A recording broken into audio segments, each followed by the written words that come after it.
Hello. Can you hear me? Yeah. All right. So, what exactly did you want to go over other than just pathing? I know that's one of the things.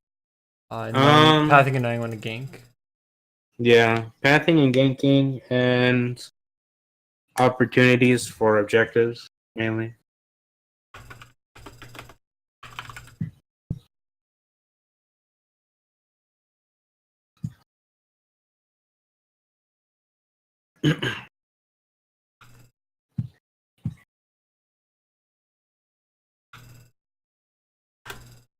I sent you a link.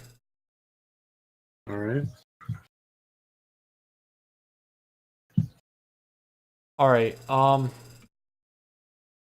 as far as pathing is gonna go, most of the time, I'm guessing you're starting on this side, right? You're Right. playing. Who's your main jungler? Udyr right now. Currently it's Udyr, but I also play Kha'Zix. Kha'Zix as well. Okay. Yes. Um. So when you're playing Udyr, typically you have a fairly easily time early game, dueling other enemy champions and so on and so forth. So typically you're going to either start, obviously in your blue here, or you can start at the red here. From Mm-hmm. there, fairly easy. If you're red, just go down here, pop a ward right here to see where they are, and then take the scuttle crab, head to your wolves, head to your blue, take the scuttle crab here, try to get a gank top, or try to gank mid. If you can't get a gank either side, then you can just back. Or you can just go in to get your Gromp. Especially if this Scuttle Crab isn't up, then you'd be like, okay, well, Scuttle Crab's not up, so I'm just going to get my Gromp. And then back. You'll come back out, you'll go to Krugs. You can either gank here, or then from there you can just go straight to your Raptors. Um, at that point in time, your Wolves should be about to respawn.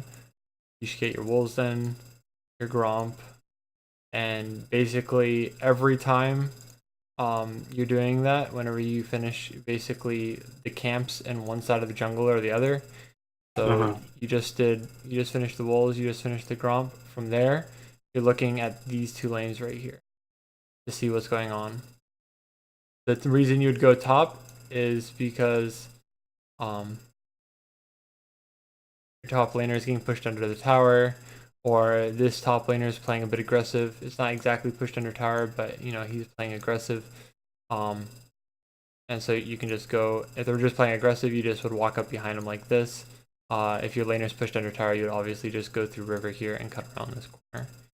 Um, for mid lane, it's sort of the same thing. Basically, your mid laner's pushed up under tower. This person's just sitting right here. You can either come in through here, or you can come in around here Uh-huh. and gank them one of two ways there. That's when you're looking for a gank.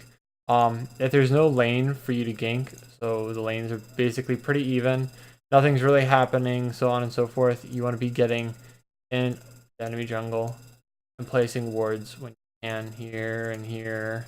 Um, on this side of the map, just to get vision, to see when he walks through here to go for maybe his raptor camp or his red buff. Um, or if he's just coming top to maybe gank here from this way, or to gank over here. You want to know where that jungler is. Um, on the other side of the map, basically the same thing, but when your bot, especially if you do the Krugs here early after your first back, and your ADC and support look like this, and they're like this. You have to look to see what level the enemy bot lane is. Uh-huh. Obviously, if they're 4 and you just hit 4, but your lane is both 3, it's a bit risky depending on who it is. Like if it's a Zyra MF or like a Draven, Alistar, someone that's going to like kill you easy. It's a bit risky for you to go in for that kill just because either the support's going to keep you off the ADC, or you're going to go for the support and the ADC is just going to kill you. Um, so you have to kind of look at what lane this is and what level the bot lane is. If your lane is ahead or even with the enemy bot lane, they're just pushed under tower, then it's an easy gank on them. Especially if they dive, like if it's like an Alistar Draven, they might try to dive Yeah. that lane comp. If there's nowhere that you can gank here, you just come up in here. Put a regular ward there, or pink here. You can walk up and take his Gromp. If his Gromp's up, you can check to see if his wolves are up. Take his wolves. That's kind of what makes Udyr really annoying, is that he just runs into your jungle. He can take your camps because he'll just run up, stun you, and then kill your camp and smite it, run back out. And there's nothing really that anybody can do to stop him from doing that because of his E, with the stun and the movement speed it gives him. But yeah, basically you're just going to be getting vision here if you can't gank, and then just farming until there's an opportunity for you to gank.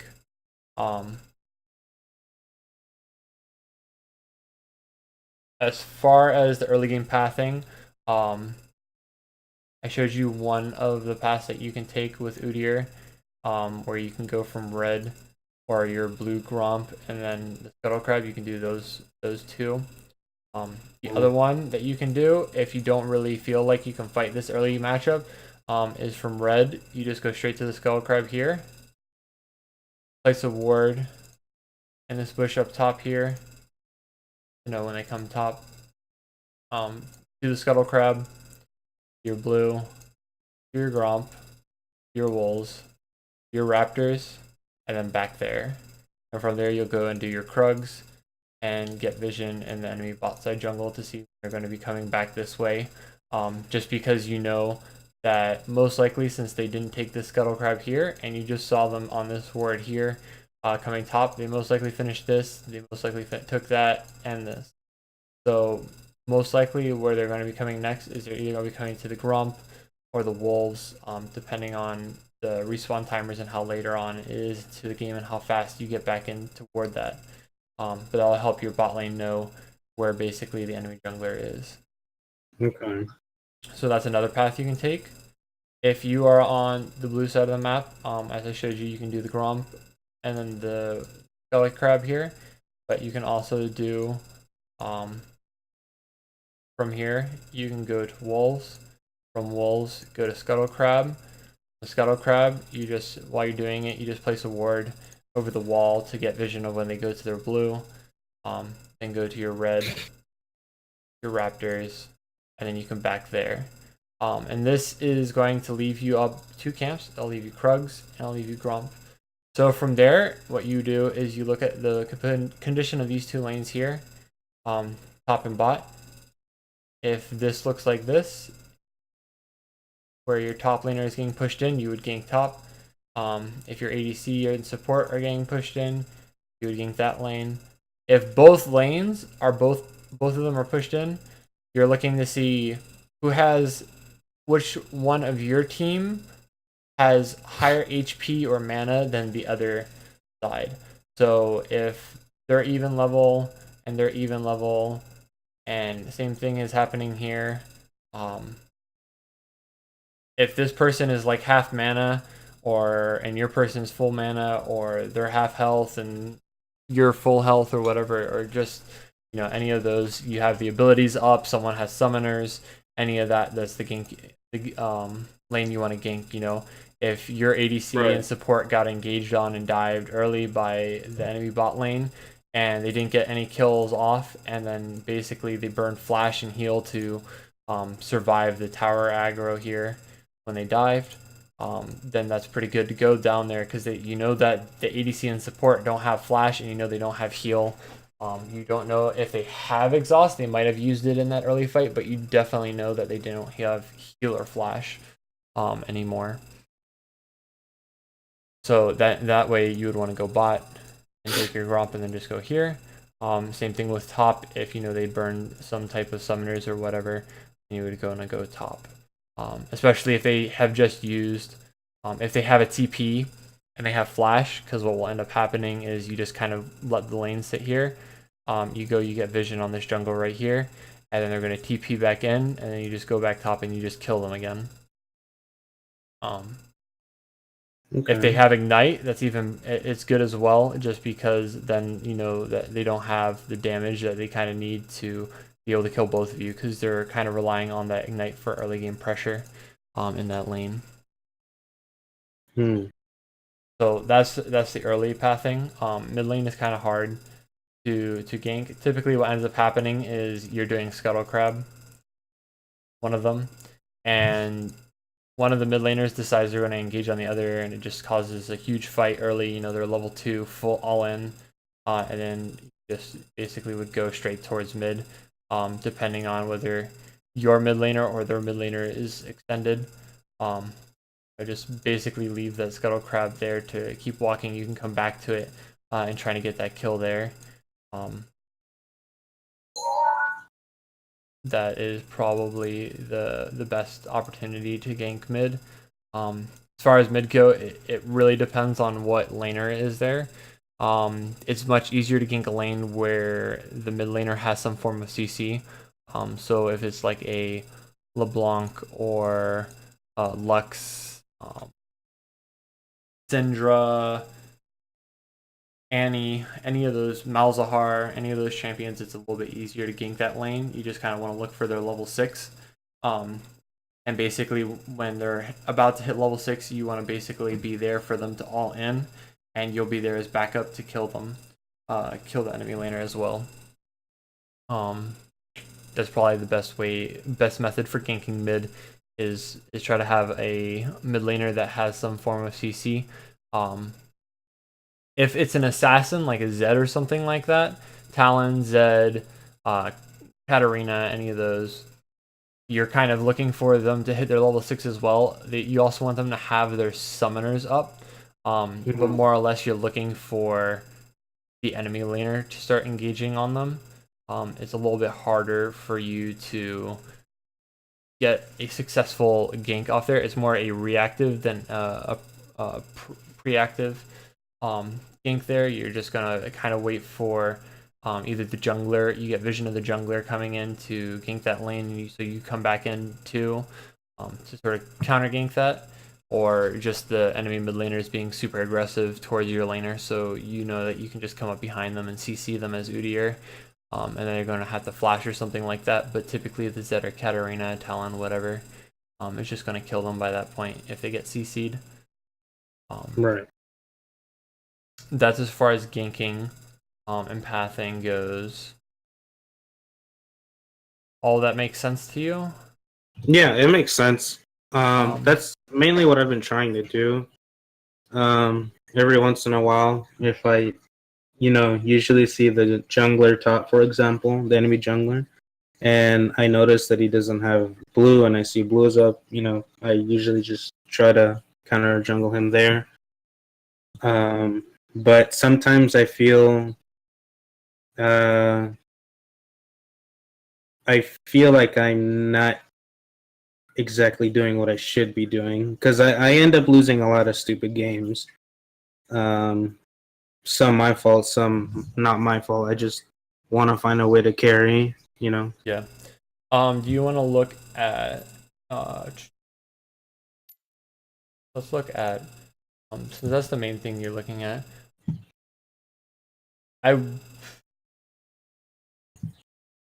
What made you take Conquer that last game you played on Udyr? Let's see. Was that just accidental, or? No, I took it on purpose. I thought it was gonna help out more of with bursting, but that wasn't exactly the case. Yeah, it's so 5 seconds for yeah. it to activate. Press the attack, and then you want to take Celerity, and then either Gathering Storm or Scorch. You can take Water Walking. My only problem with Water Walking and lower elo, Water Walking, the main reason so many people take Water Walking is because it's all about rotations. Right. So when you rotate, typically you're going to be rotating through the river and stuff like that. And if a team fight breaks out, you want that that extra damage and that movement speed through the river. Just because it's only in the river.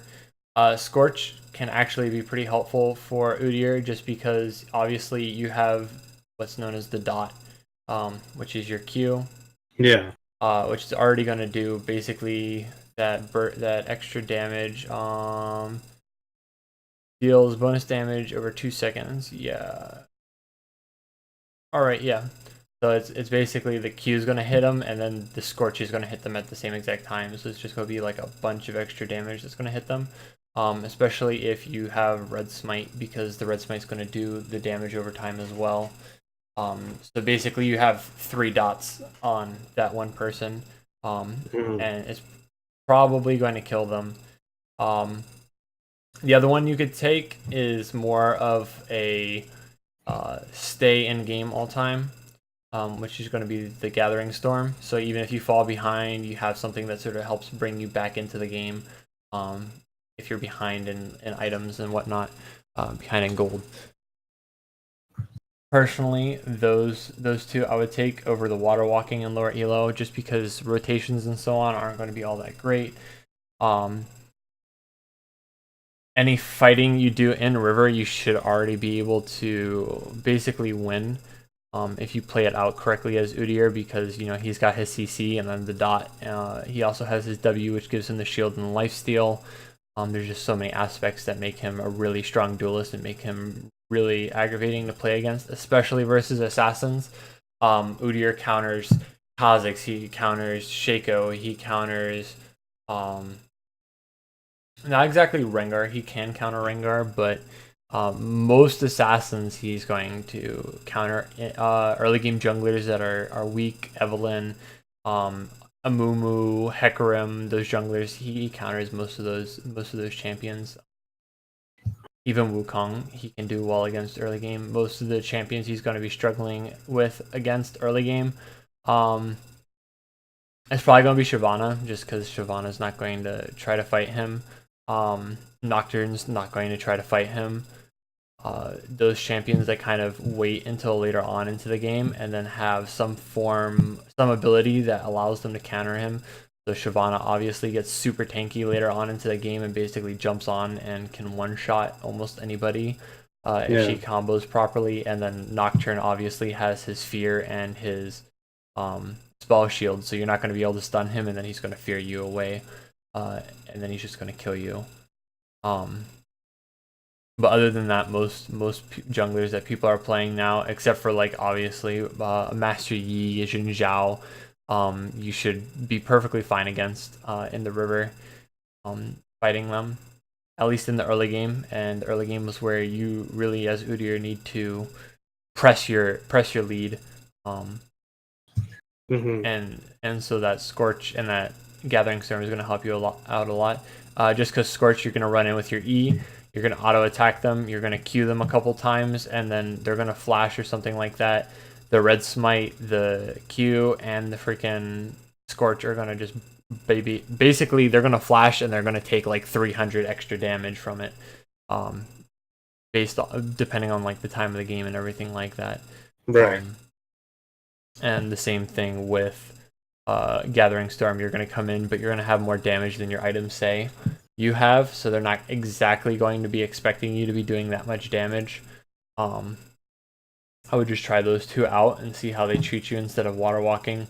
I think you'll find that in trades and ganks and stuff like that, it'll be a lot better for you. Celerity is, though, extremely important just because it basically gives him bonus damage with his E. So when he runs in with his E, that first hit he does a crap ton of damage because of the movement speed he has. Especially because his abilities, his Q, and you can Q someone and then you can E and you still have that bonus attack speed, or you can Q and then you can WE, and then you're still going to have like that lifesteal bonus and stuff like that. So I would definitely try out the Scorch and the Gathering Storm on him.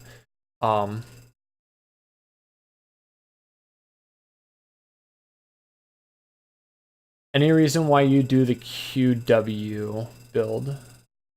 Just preference or? I enjoy the W because of it saves me a lot when it comes to either the shielding or the small little lifesteal that it gives. Um, have you ever tried the E max secondary? I haven't actually. Okay. Um, Typically what I do is I do Q and then either E or W. Typically E, just because the scuttle crab you basically remove its resistances. So I'll do Q then E, uh, W, another point into Q, depending on whether or not I want to do the Raptors camp. If I'm going to do the Raptors camp, I'll put my fourth point into R, just because you only really need 1 point in a Phoenix stance, but it'll help with your clear on the Raptors camps and the Krugs. Mm-hmm. Then from there, I'll max out Q. Then I'll max out my E. And the reason I max out the E is basically um, it increases the movement speed and is going to increase the duration um, of your unit collision, um,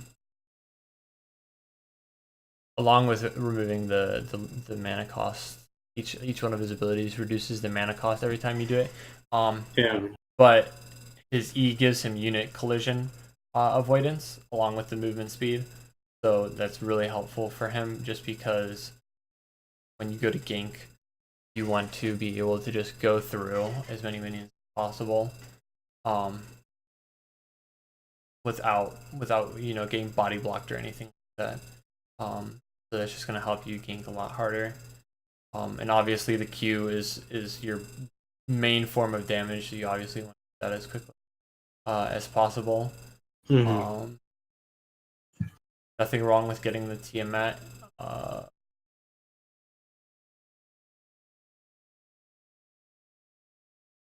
I guess you're doing the you're most of the time trying to do the Trinity Sterax build. Yeah, that's the main build. Yeah. Um, Obviously sometimes you can't get Sterax.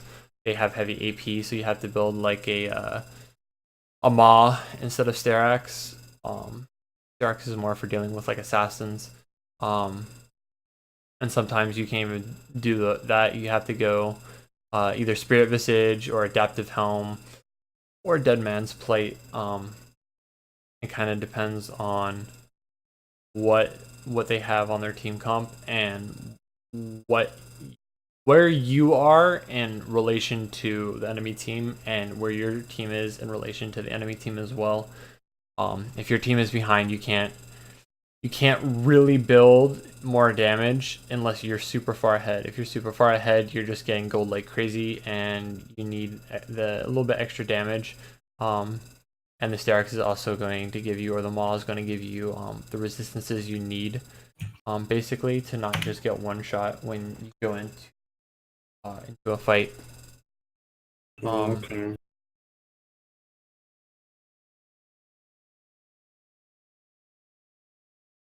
as far as from there, typically you're just going to be building full tank. It looked like in one game you were trying to build a Ravenous Hydra. I personally think Titanic Hydra is much better on Udyr. That game, it seemed like your team was like super far ahead though, so it's perfectly fine that build you did, even though it's kind of a bit troll. Um, yeah, it looked like their team wasn't doing all that great, so that was fine. The game that you did, the Blade of the Ruin King, Bloodthirster, and Ravenous Hydra, that's just a lot Oh, of yeah. like no tanky stats, and it's just straight up lifesteal. Um, which, I mean, lifesteal on Udyr isn't bad. I definitely go Blade of the Ruin King if I wanted to go lifesteal.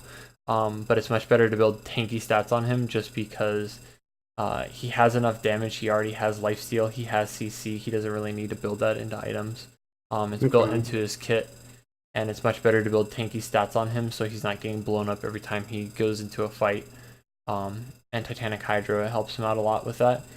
Typically, that's more of a last item build, though. Typically, you'll go the Warrior into the Trinity Force, the Sterax, Dead Man's, or Spirit Visage.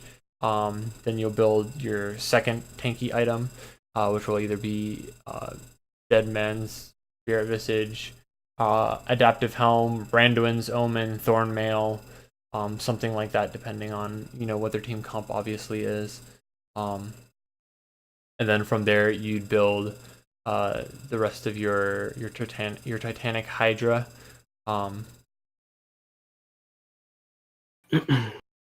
then from there you have basically your full build.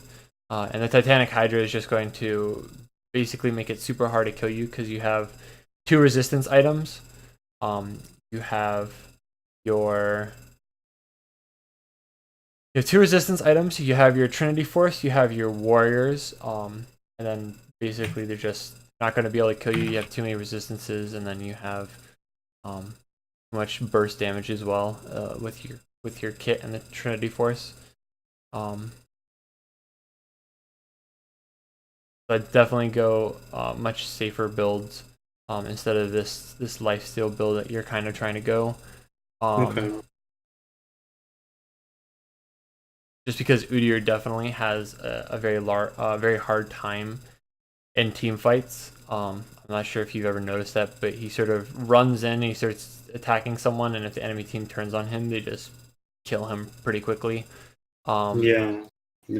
Especially if they have CC, it's very hard for him to get out. I'd try building, instead of Swifties and Berserker's Greaves, I'd try building Merc Treads if they have a lot of CC. If they have a lot of auto attack based champions, just because one of Udyr's biggest problems other than CC is getting kited. So if they have like an Ezreal, a Lucian,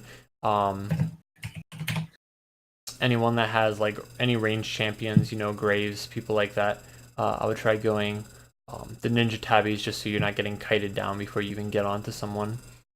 The only time I would really go Berserker's Greaves is like that game where your team was just, I think the game went what? It was 42-31. I mean, that's your team's pretty fed that game, and you were 14-5, so you could kind of do whatever the heck you wanted to. I think you were majorly ahead in levels as well. Yeah, you were level 18 and they were all like level 15, 13, so you could have done whatever the heck you wanted that game. You could have built full AP and still gone AD build, and it would have killed them. So I definitely start going a bit of a safer build on Udyr. Not obviously full tank, just because I'm sure you kind of noticed with that ZZ Rot game, you didn't have exactly the enough damage to hard carry your team. The ZZ Rot isn't bad, but you need to. I think the Ninja Tabbies would have helped you out a lot that game, because they have Wukong, they have Jin, and they have a Quinn. Especially Quinn, because Quinn's just going to basically just auto the crap out of you. Because her E slows you, so once you basically get E'd, you're basically just gonna get autoed to death unless you go and fight her. In which case she's just gonna Q you, and then you can't really do anything because you don't know where she is anymore. Along with the Jin's 4th auto, if he hits that on you, is just going to do massive amounts of damage. Instead of Dead Man's Plate that game, I actually would have gone the Randuin's Omen or Thornmail. Do you know the difference between all those different items, or no? Yeah, the Randuin's, I believe, reduces the damage on the crit, and the Thornmail has 2, which is does damage to them, and then also slows down their basic attacks. Okay, yeah. So if you look at, there's 3 items that slow people's basic attacks by 15%. That would be Frozen Heart, Thornmail, and Randuin's Omen.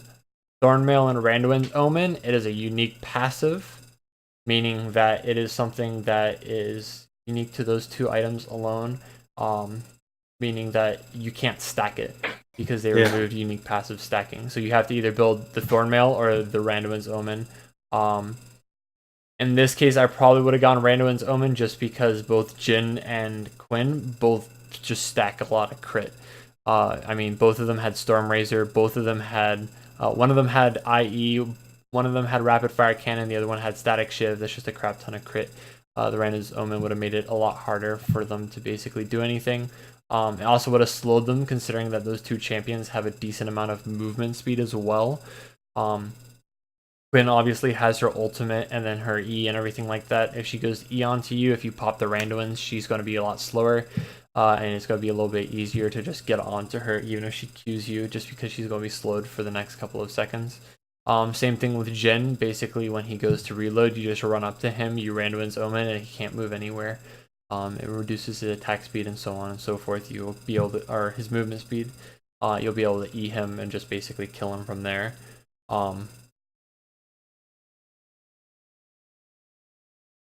You can build Frozen Heart as well if they're into a very heavy team comp that's based on attack speed. So, for example, if they have Quinn top,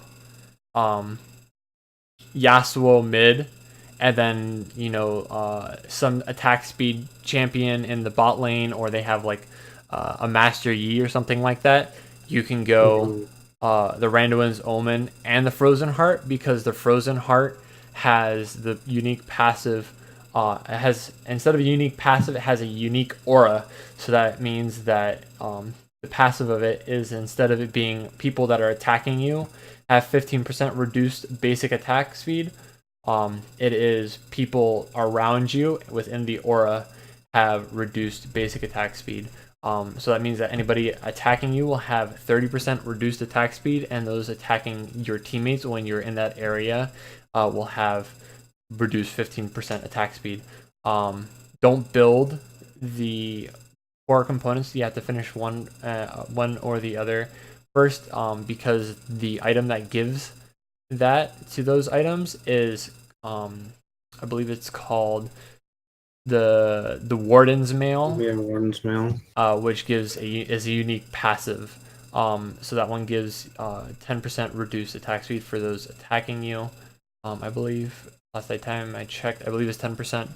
So if you have two of those, since it's a unique passive, you just gain the bonus armor. You're not getting 20% reduced attack speed on the enemy champions. Whereas if you finish the item and then you start building the steel Warden's Mail again, and you've already built a Frozen Heart, that's if you're going to build both of them, you want to build the Frozen Heart first, just because that way you have the aura, and when you build the Warden's Mail, it's not going to not stack, it's going to stack that, so you'll have that 25% reduced attack speed if they start attacking you. But I definitely would have gone like that build versus that team comp, especially because even though Diana isn't a crit champion, she is attack speed based to a degree. She has obviously her one shot combo, but she, outside of that, kind of relies on her attack speed to kill people. So it would have made it a little bit easier to deal with her. If she went onto you, especially if she doesn't one-shot you. If she doesn't one-shot you, then you can just basically duel her and she won't be able to kill you until her combo comes back up. But yeah, I definitely would have built probably those two items. That game possibly. And then gone instead of the ZZ, so I would have, instead of the Deadman's, I would have gone the Frozen Heart or the Randuins, depending obviously on how the Quinn and the Jin are doing, and then depending on if the Diana is being a problem and then she's one-shotting you, or if she's dueling you and killing you in the duel, and then you need to build like the Frozen Heart, just because that's 280 items, and even though they only have 2 AP champions, the Diana one-shot, if she's one-shotting you, you kind of need to build MR for that. And the Merc Treads aren't going to do anything for that. So you sort of have to look at their team comp. If they're a full 80 team comp, it's much safer to build that Frozen Heart, Randuin's Omen or Thornmail build, if they have attack speed based. If they don't have attack speed based, but they have someone that's building crit, then you would just go Randuin's Omen. And if the other person is 80 as well, then you can go something like a ZZ Rot or a Dead Man's Plate. And then I'm guessing your idea for that game was basically to split push, which is what Udyr is really good at doing. I mean, you know, Trick 2G obviously is always talking about opening the gates and stuff like that. Udyr is an amazing split pushing champion just because you really can't chase him down if he's paying attention to the map around him, because you can't just walk up to him from river or whatever. He's just going to run away. He'll stun you and then he'll just keep running. As far as split pushing goes, you just basically have to are you still in the Rift kit? Yeah, I'm still here. On the Rift map, yeah, there you are. Yeah. So this is what basically the map looks like. These obviously are the 2 lanes that you want to be focusing on when you're split pushing, just because it's much easier for someone to collapse on you mid. The only reason you would be mid is because the minions are up here, and then you just want to basically get them out of this area right here and back into this area in the mid, or pushing towards this direction. As far as the minions here, whenever the minions are in this area, they're okay. Once they pass into here, depending obviously on what side you're on, when say you're on this side of the map, obviously, once they pass onto your side of the river, that's when you need to go to that area and start pushing it. Once you get into their side of the river, so the opposite side, that's when you need to be watching on what's going here. Is any wards in here that you can see the enemy jungler? You basically need to get some vision, whether or not it's putting a ward here and here. Killing the scuttle crab if it's up, and then just putting a ward in their jungle. Anything like that, you need to get vision to make sure that the enemy team isn't going to just come to you from a bunch of different directions and just collapse on you. Even though you can run away, if they come in through here and this tower, because this tower is gone or whatever, that's going to be a bit problematic, and you can't just deal with 3-4 people. Even as Udyr, it's a bit difficult if they all have CC to deal with more than 1 or 2 people. And then you're just basically gonna push towers. If they're all grouped mid, whenever your team starts to engage, so whenever this becomes a fight here, you need to leave this lane and you need to flank from behind, so either from here or here, depending on if the fight's going on in this area right here or it's going on more in the middle. You need to be there to basically clean up the enemy team here. So basically you need to be there to kill the ADC, or the tank's diving onto your back line, you need to just kill the tank, stuff like that. You just basically need to clean up and make sure that nobody on your team is going to die. And then from there, you can take this tower and then just head straight back bot and take this tower again. Same thing happening top, go from here, you just go down here, and then once it's done, you just come back top to take out this tower, and you just keep doing that the whole game. The reason you need to join up with your team is just so that if they haven't sent anyone to you, or even if they did, and it's either gonna be a 4v5 or a 4v4 mid lane, that's what it needs to be. Either they need to send someone to you, and then you need to be there, or you need to or they need to basically fight the enemy team while someone is missing. Just because if you're split pushing and it's 4v5, you need to join up to make that a 5v5. And if it's a 4v4, then it's really helpful for your team if you make it a 4v5 for the enemy team, just because now the enemy team's at a disadvantage.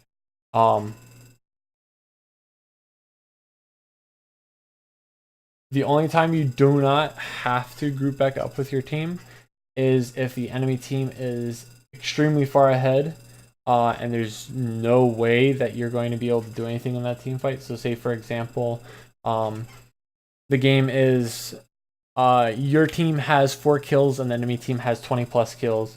there's no way you guys are going to win that team fight if the enemy team is that far ahead, unless you Mm-hmm. guys get a pick or something like that, and you just make it really bad. It's just better to just split push in that scenario and hope that they send someone away from that fight to come come deal with you, so that hopefully that you can just kill that person depending on who it is they send. Right. Or they'll send more than one person, and it'll put your team at a 3v4 scenario where the enemy team has 3 people and your team has 4, where it's a little bit more tolerable for them to deal with the enemy team. That in that scenario though, you definitely need to be careful and watching for the enemy team and seeing what they're doing, just so that you do not get killed and put your team even farther behind by split pushing. Um, Other than that, it is perfectly fine to be split pushing all game and not team fighting.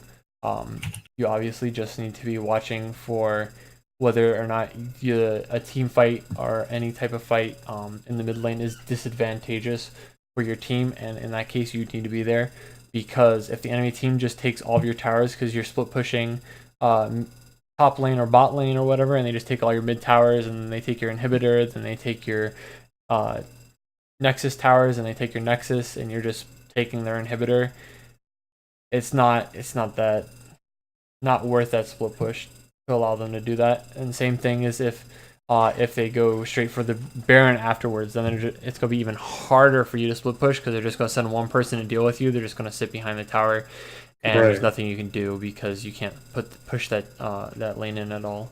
And your team can't push the lane in, and they're just going to basically you're gonna have to try to group up mid, but you are a melee champion, so you can't clear the wave all that well. And even if you have AoE clear on your team, like a Xerath or something like that, it's going to be really hard for you guys to clear their push.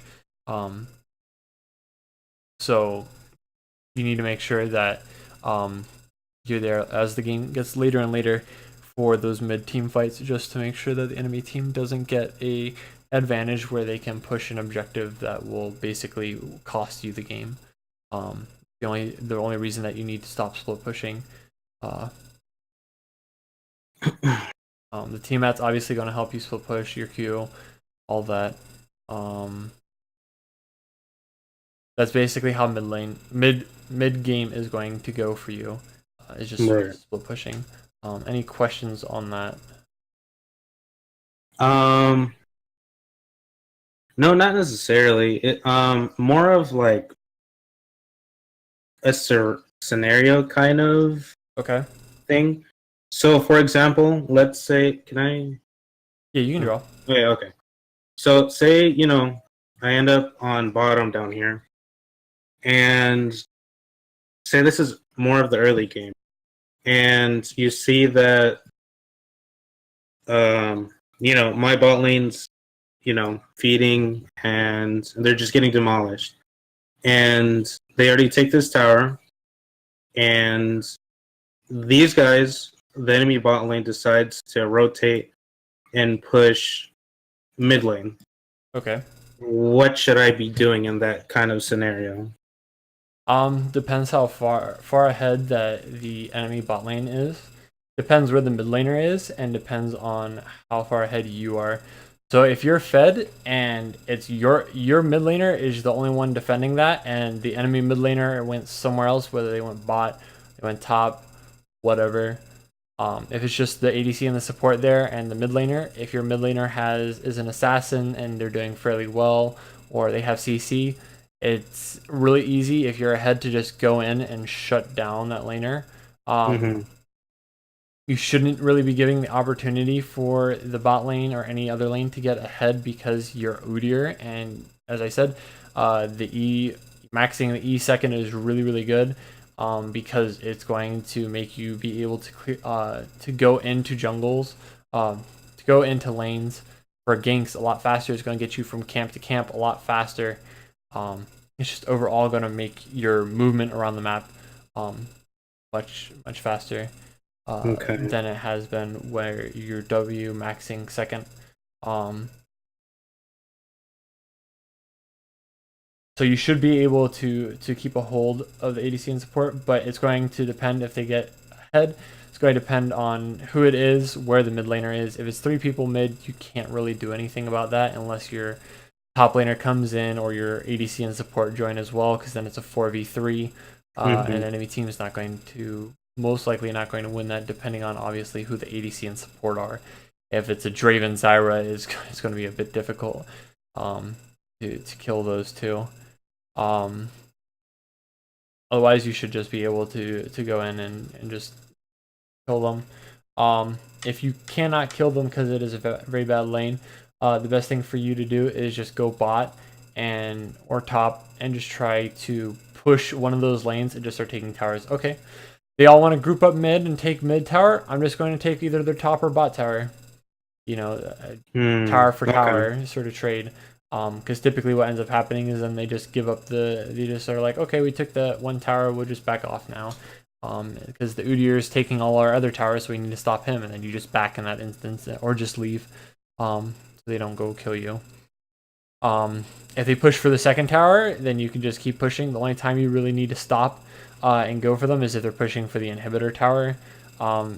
Again, it really depends on how far ahead they are. If your top laner though, if it's their whole team versus your whole team except for you, then you need to join. If your top laner is just split pushing for some odd reason and it's 5v4 mid or 5v3 right now, so it's your mid laner, your ADC, and your support, and then your top laner split pushing, or your top laner, your support, and your mid laner are mid trying to protect the tower, but your ADC is bot or top or whatever, or just farming for some reason because they're tilted out of their mind. It's not worth to go there because it's still going to be a 4v5 for your team, and you guys already know that the ADC and support are ahead, and it typically means that they're a kill lane, which means you probably don't want to be going in for that fight because they're just going to kill you, especially because you don't have any wave clear, so it's better just to leave them.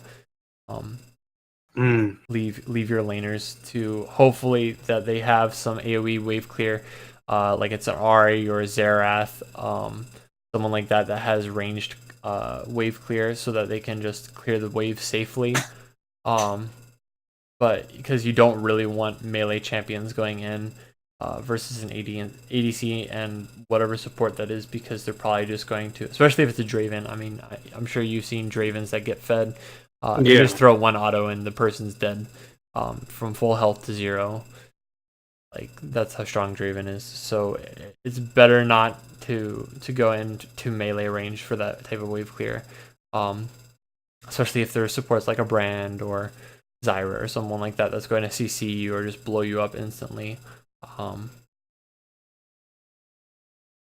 yeah, that's one of the worst scenarios though that can happen.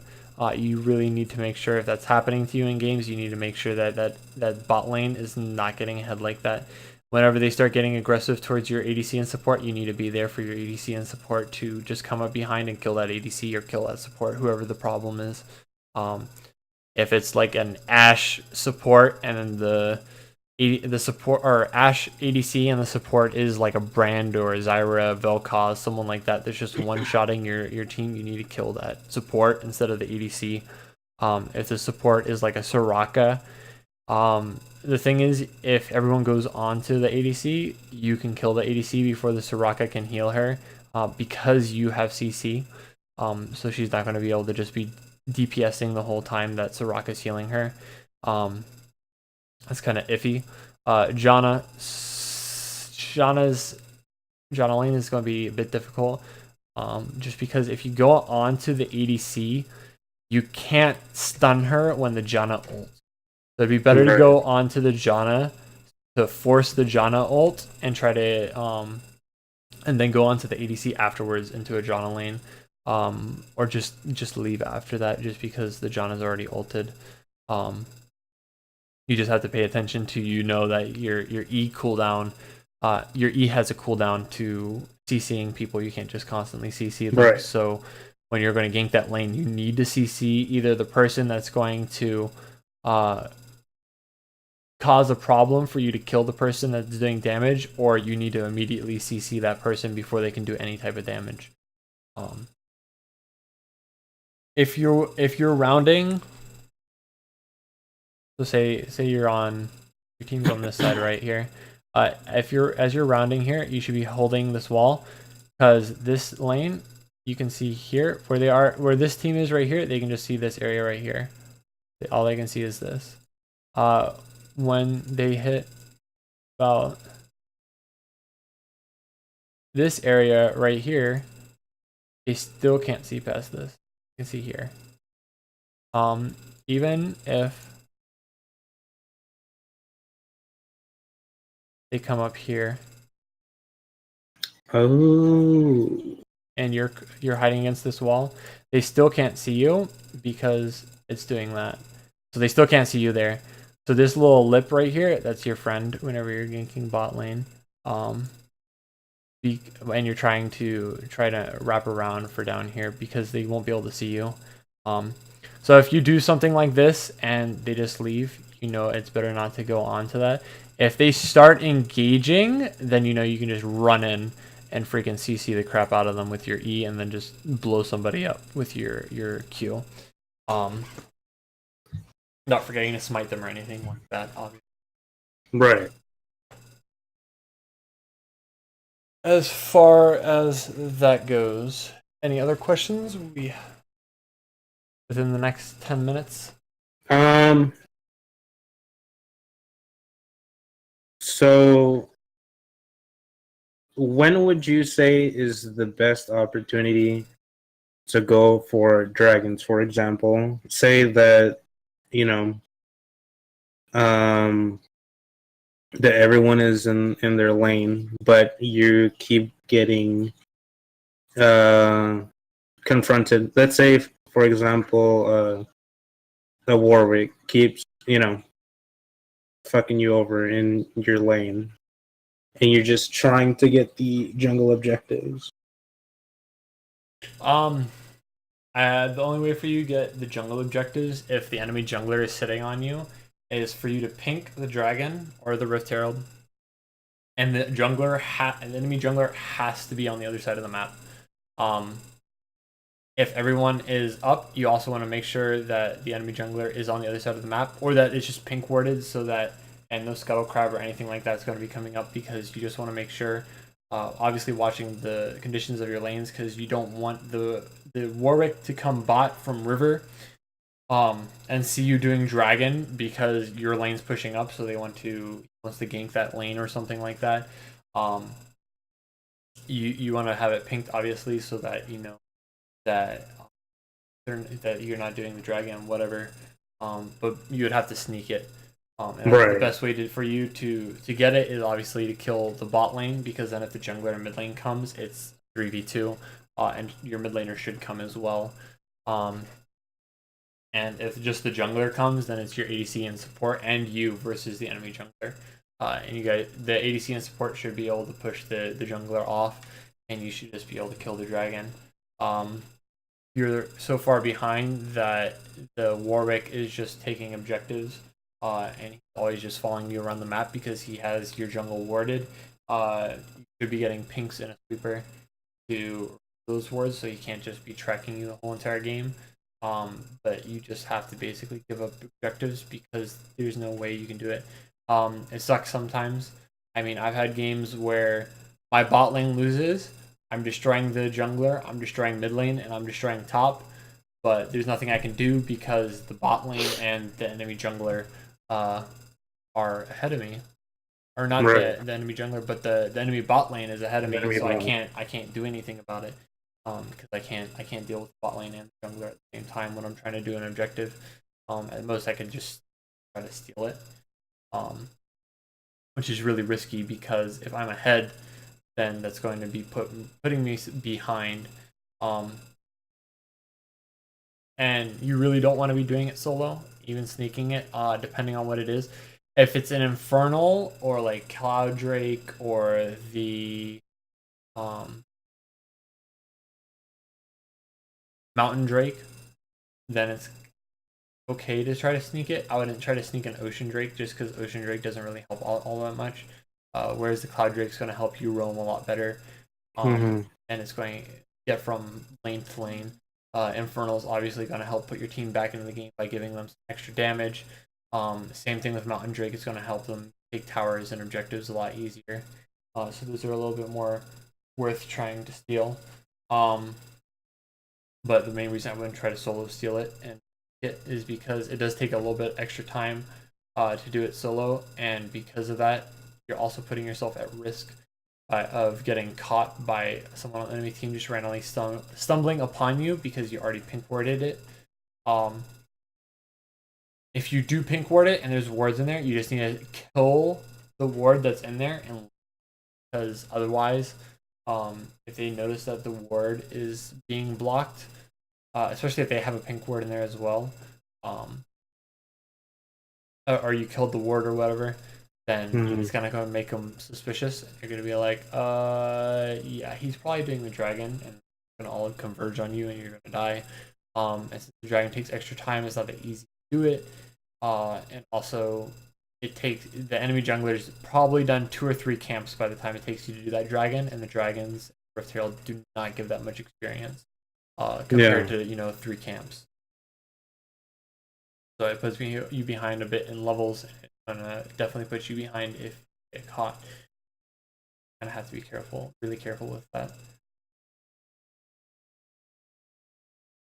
It really sucks in the jungle if your lanes get behind. So that's what I would say. Just try to do your best to make sure that your lanes don't get behind. With Udyr, it's really difficult for you to let your lanes get behind, just because you should always just be running into their lanes as soon as something starts to happen. You haven't been maxing E, so that's been a little bit harder, but you're going to notice a huge difference when you start maxing that E. That once after you're about level 8 or so, that you're just going to have so much movement speed. You're just going to be moving so quickly. And it's going to be really hard for them to do anything about you. And that's going to be right before team fights start breaking out and stuff like that. So it'll be really helpful for you. Any other questions on any of that? No. I'm surprised I haven't really thought of this myself, but it makes a shit ton of sense. Yeah. So ending with that, I would say you need to work on more or less, obviously your itemization, do the E build, try out the Scorch and the Gathering Storm, see if you like one of those better. If you don't like either one of them, you can stick with that, or there's also the Domination tree you can try out, which is the cheap shot and the either Ravenous or Relentless Hunter. You can do that as well. Some people like that one over the sorcery. I would suggest sticking with the sorcery over going that one though. But yeah, I would try those out. And then as far as improving as in gameplay, just sticking with obviously the pathing, trying to stick on top of the enemy jungler and basically denying them their jungle, getting vision,